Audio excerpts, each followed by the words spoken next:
हे पहा मंडळी, कधी कधी असा पाऊस खेळ करीतो. आता थोडा झाला चिखल. नाना इथं मस्त पैकी बांधित होते, माग आम्ही उपटून देत होतो. पाऊस यायला लागला, सगळा चिखल व्हायला लागला, सगळ्या जुड्या गाळान भरायला लागल्या. ना म्हणलं तुम्ही घरी जा, तुम्हाला घरी आणून देतो म्हणलं आम्ही, कारण निदान विक्री पुरते नाही पुरत्या तरी जुड्या उपटून झाल्या पाहिजे. त्याच्यामुळं आता हे वातावरण असं झालंय ना, सारखा पावसाचा शिपका उघडत आहे, पावसाचा शिपका उघडत आहे. त्याने ती का हे वाढली घासावानी. हे बघ एवढा वाफा लय वाढला. मीच पाहिली कशी वाढली, असं वाटतं घासाचीच भाजी आहे. एवढा वाफा जरा जास्तच वाढून गेला. थोडे फुलं आली. काही नाही, आता आजच्या उद्याचे दिवस एवढा वाफात दण करून काही मंडळी म्हणतात तुम्ही काय केलंय मेथीला, तुमची मेथी लय भारी आली. मंडळी विषय काय झाला माहिती का, एक तर महत्वाचा विषय म्हणजे आम्ही पहिल्यांदाच एवढी मेथी एकखटी टाकलेली डेअरिंग करून. आमच्या नशिबाचा भाग हा का आमची मेथी चांगली आली, खरं सांगतो. याला म्हणजे वेगळं काही केलेलं नाही.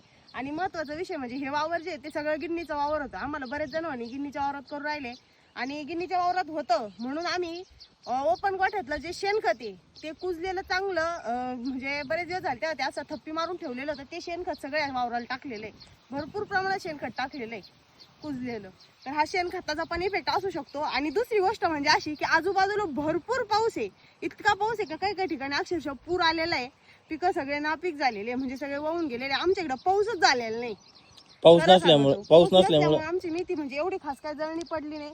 मापात होता, रिमझिम चालू होता, नाही असं नाही, पण मेथी खराब होईल ह्या मापामध्ये पाऊस नव्हता. त्याच्यामुळे आमची मेथी जी आणि अजून एक गोष्ट, ऊन लय पडलं नाही. हा, कडक ऊन पडलं नाही, असं सावली होती.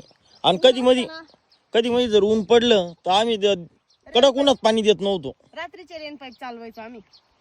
आणि शेताला म्हणजे वाफेचे भरणी वाफे, भुईदांड्या पाणी, ते पण आम्ही शक्यतो सकाळी किंवा मग संध्याकाळी पाणी भरत होतो. त्याच्यामुळे मेथी आमची जी ती जळणी पडली नाही. एवढ्या याच्यामध्ये एकच वाफ्याचा माना जो आहे तो जळणी पडला होता.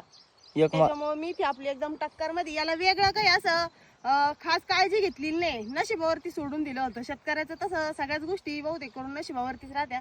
आता हे पा असं थेंब, आता हे उद्या जर उघडलं नाही ते भाजी उद्या उपटता सुद्धा येणार नाही. आता तरी कशी बशी उपटून राहिले, पाहून उपटावं लागत. त्याला आता आवरलं पाहिजे, घ्या उरकून.